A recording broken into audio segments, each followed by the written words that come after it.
तो सबसे पहला एक्सटर्नल एड देखेंगे हम, other statutes.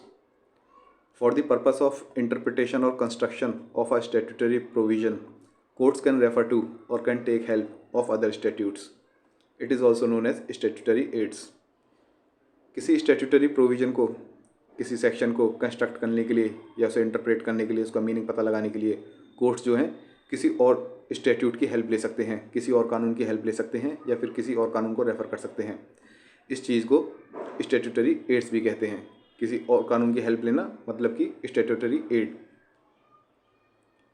It allows the use of another statute to throw light on the meaning of a phrase used in the same context.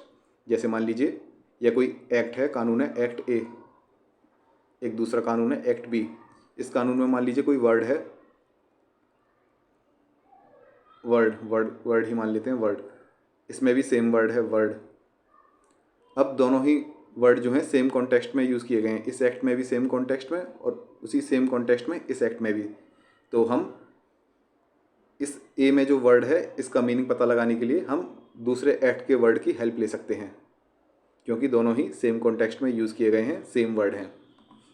Example के तौर पे कहें, जैसे लिमिटेशन एक्ट हुआ, जनरल क्लॉजेज एक्ट हुआ। अब हम mentioned are the examples of statutory aid. ये दोनों ही स्टैट्यूटरी एड के एग्जाम्पल्स हैं। हम कानून में कभी कोई कानून का इंटरप्रिटेशन करते हैं तो लिमिटेशन एक्ट की हेल्प लेते हैं, जनरल क्लॉजेज एक्ट जो है इनकी हेल्प लेते हैं। नेक्स्ट देखते हैं एक्सटर्नल एड स्टैट्यूट्स इन पेरीमटीरिया। इसका क्या मीनिंग हुआ? पेरी का मतलब होता है सेम, मटीरिया का मतलब subject matter. When two or more statutes deal with the same subject matter they are called statutes in पेरीमटीरिया।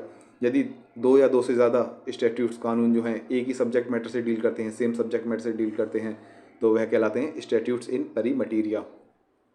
Example के तौर पे जैसे industrial disputes act, trade unions act और पेमेंट्स ऑफ वेजेस एक्ट, ये सभी same subject matter से deal करते हैं, वह है लेबर लॉ। ये तीनों ही लेबर लॉ से डील करते हैं।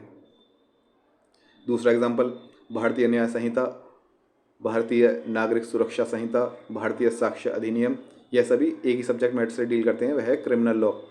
ये इनके पुराने नाम थे, जैसे IPC, CrPC, Indian evidence act. तो यह सभी क्रिमिनल लॉज हैं, इस सेम सब्जेक्ट मैटर से डील करते हैं, वह है क्रिमिनल लॉ। ये एग्जाम्पल हो गया स्टैट्यूट्स इन पेरीमटीरिया। अब देखते हैं कौन से स्टैट्यूट्स पेरीमटीरिया कहलाएंगे। Which statutes are said to be in pari materia, कि वह पेरीमटीरिया में सेम सब्जेक्ट मैटर से डील कर रहे हैं। इस चीज़ के लिए दिल्ली हाई कोर्ट ने Rais uz Zama and another versus state of national capital territory of Delhi, इस केस में कुछ टेस्ट्स बताए कि जिन स्टैट्यूट्स का कलेक्टिव टाइटल होता है, जैसे कि contract act, sales of goods act, यह इनका कलेक्टिव टाइटल है, यह कॉन्ट्रैक्ट लॉज कहलाते हैं, यह पेरीमटीरिया में हुए।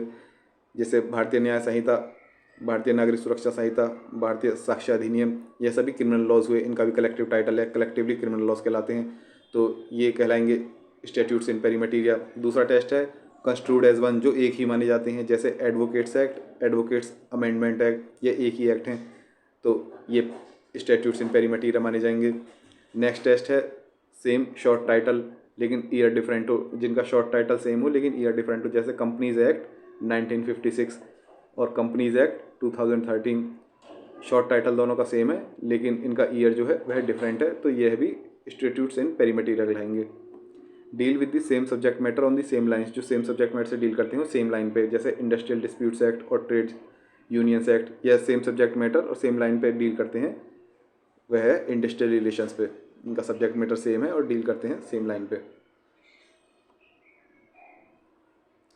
How and when the principle of statutes in pari materia can be used, कब और कैसे यह प्रिंसिपल जो है स्टैट्यूट्स इन पेरीमटीरिया यूज़ किया जाता है। Statutes in pari materia must be harmoniously interpreted. इसका मतलब हुआ, मान लीजिए दो कानून हैं, दोनों ही सेम सब्जेक्ट मैटर पे डील करते हैं, तो उन्हें हारमोनियसली इंटरप्रेट करना चाहिए, मतलब कि वह दोनों एक दूसरे से तालमेल बिठा के रखें, हारमोनी में रहें, दोनों एक दूसरे के साथ कॉन्फ्लिक्ट में ना हो, एक दूसरे को अपोज ना करें कि यदि इसका मीनिंग मान लिया तो ऐसा ना हो, इसका मीनिंग वॉइड हो जाए, ऐसा नहीं होना चाहिए, दोनों को ही वैध हो जाए, कोई भी वॉइड ना हो। It can be used even when statutes are not totally dealing with pari materia, मतलब कि मान लीजिए यह दो स्टैट्यूट्स हैं,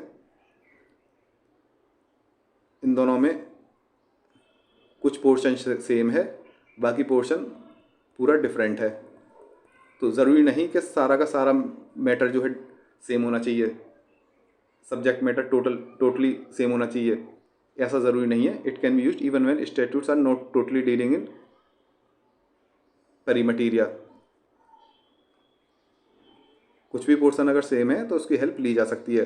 ज़रूरी नहीं दोनों के दोनों कानून पूरा का पूरा सब्जेक्ट मैटर पूरा ही सेम हो, ऐसा ज़रूरी नहीं है। केस लॉ लिखना हो तो state of Assam versus P Barua. इस केस में सुप्रीम कोर्ट ने कहा था income tax act and Assam agricultural income tax act are in pari materia, that is they are dealing with the same subject matter. इस केस में कोर्ट ने कहा कि आपका इनकम टैक्स एक्ट जो है और Assam agricultural income tax act ये दोनों ही सेम सब्जेक्ट मैटर से डील करते हैं। So help could be taken from section 22 of income tax act to interpret section 19 of Assam agricultural income tax act. इसलिए Assam agricultural income tax act का जो section 19 है इसको इंटरप्रेट करने के लिए, इसका मीनिंग पता लगाने के लिए इनकम टैक्स एक्ट के सेक्शन 22 की हेल्प ली जा सकती है। यह हो गया आपका स्टैट्यूट्स इन पेरीमटीरिया।